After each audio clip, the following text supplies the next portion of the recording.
How's it going, YouTubers?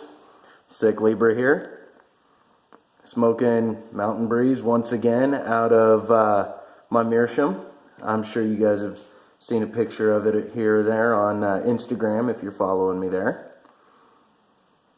I'd like to start off by thanking everybody that responded from Instagram and came to watch my videos. Well, my video, I've only got one so far. Now it's two. You guys are probably the most supportive group of people I've ever been around in any social media capacity at all. It's awesome. I have been resigned to the garage, which is where I smoke when I'm at home. Actually, it's kind of chilly out here. Give me a second. Turn the heater on my butt. Maybe I'll be able to take this coat off by the time I'm done with this bowl. Not a chance. So, a lot of people have admired my meerschaum. They've asked me about it. It's my Coast Guard meerschaum. I don't know if you can really see it. It's got a Coast Guard emblem on it there. Semper Paratus written on it, U.S. Coast Guard. We got the little helm on each side. Beautiful floral decorations that go up the shank. Nice little anchor there right on the bottom of it. Nice thick floral arrangement there on the bottom. And they even went as far as to separate the rim of the bowl into two separate pieces to make it look like knotwork. Servi really outdid himself with this pipe. I've been smoking it for about, I'd say 6 years now, maybe getting closer to 7. I don't even keep track anymore. And I was actually just kind of perusing the old eBay, trying to find a smooth pipe, and I stumbled across a line of military themed pipes that came from Meerschaum Market out of Turkey. And at the time I had no idea who Servi was. He has his own line of pipes now, I guess. But Servi signed it right there. I guess he was proud of it, and it makes me proud of it that he was proud of it.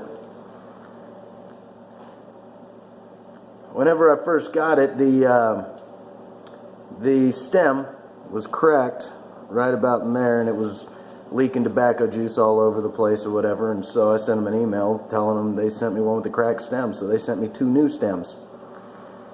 I ruined one at first because I had no idea what the hell I was doing. I tried to heat the stem up with a blowtorch and wound up snapping it off. The second one I actually, wrote to the company, and they told me to boil the stem until it was malleable, then bend it into shape and let it cool. So I did that, and I've been smoking the same stem ever since. The only problem is it put a tiny little kink right there in the stem, and it's a little bit tough to get a pipe cleaner through, but it's nothing I can't handle. Whew, it's a little close. So yeah, that's a bit of the story of my mirror. Saw it, I couldn't live without it, so I wound up getting it. It's given me years of faithful service ever since. So I've done some thinking. I've seen a lot of different types of pipe smokers out there. There's the people that constantly have a pipe hanging out of their mouth. There's the chatters. The people that have to relight 10 million times because they were talking. There's the collectors of both pipes and tobacco.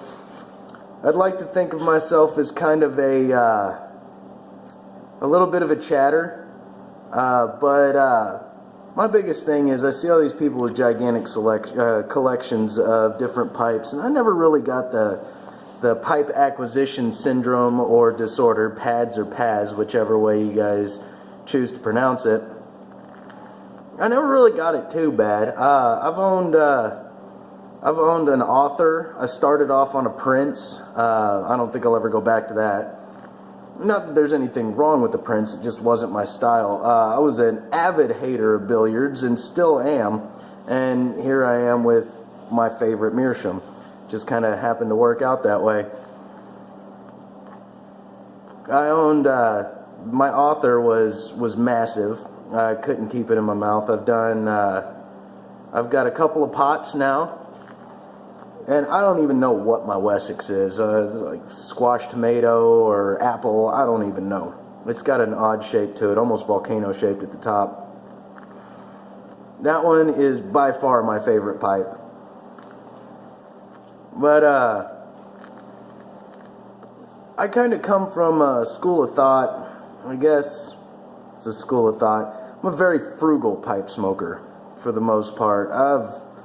I've had the same pipes for years now. My Randy Wiley, it's gigantic pot pipe. Sure, you've probably seen it on Instagram. Thing weighs damn near 1.5 pounds. Good luck clenching that. It ain't gonna happen.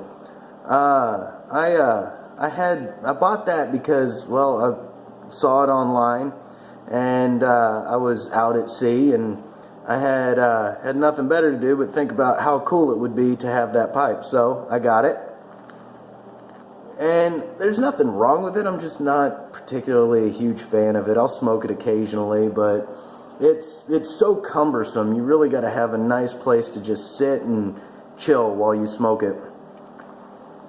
So I pretty much keep that one to when I'm at the Arrowhead Pipe Club meetings, which I don't get to go to as often as I'd like.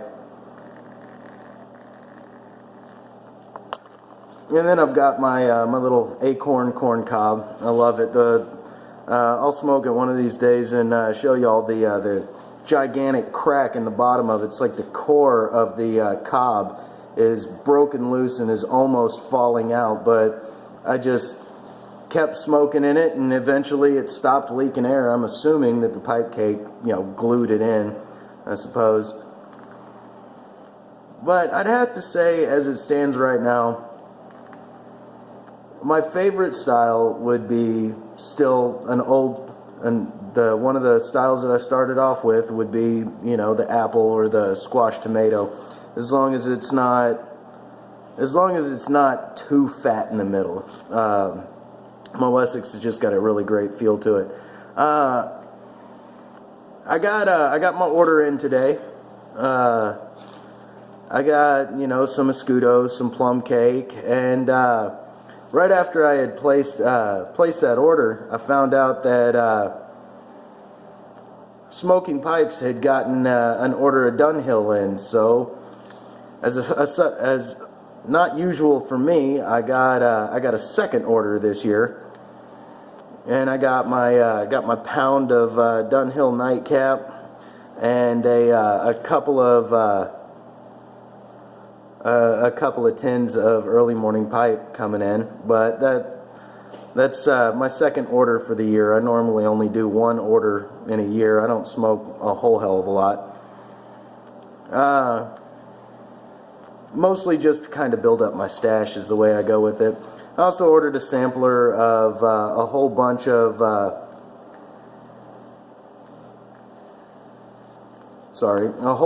different types of tobaccos, little 2-ounce bags, 2-ounce bags, all different kinds, stuff I've never tried before because, well, now that my standard go-tos are disappearing, which, Deep Hollow from McClelland is obviously gone.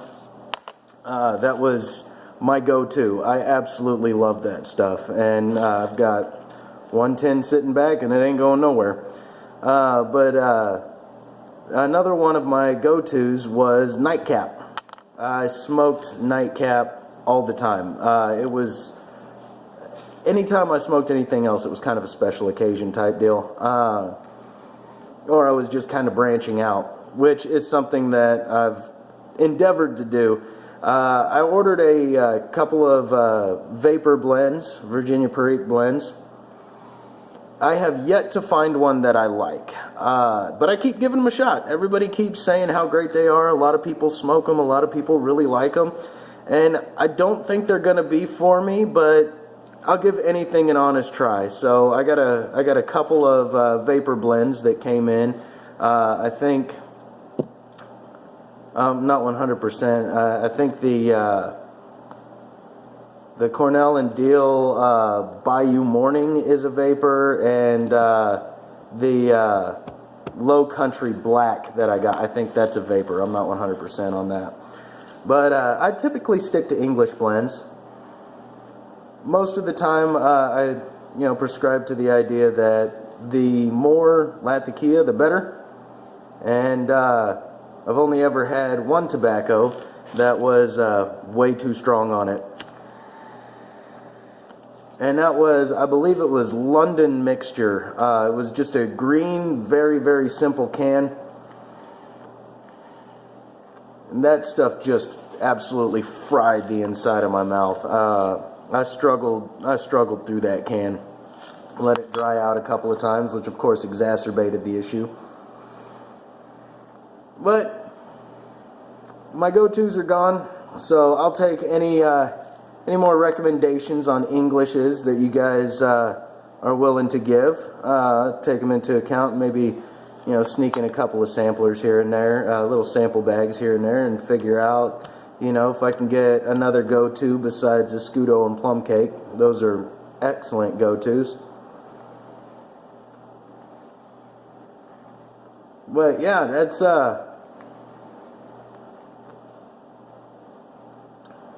it's good stuff. And now I saw a video last night. I can't remember whose it was, otherwise I'd give you a shout out. Video last night, a guy was talking about the FDA deeming regulations and how they had a petition started up for it. As a lot of you probably already know, I've been active in the Instagram pipe community for quite a while, and I follow a lot of you guys, and a lot of you guys follow me. The vast majority of my follower base and the people that I follow are pipe smokers. The Instagram pipe smoking community, YouTube pipe smoking community, I know they cross over a lot. And I never heard anything about it.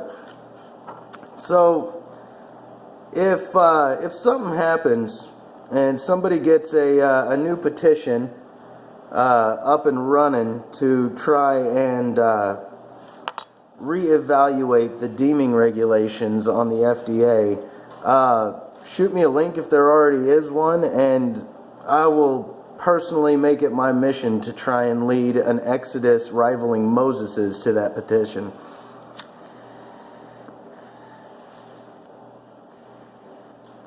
But the one that was referenced in the video, and the only other one that I could find, got a maximum of about 1,100 signatures, and I know there's more of us than that. And I think honestly is just the word about them didn't get out enough. So yeah, if that gets kick-started again, please, by all means, let me know. But I'm going to cut this video off here. Thank you guys for watching, and we'll see you next time, alright?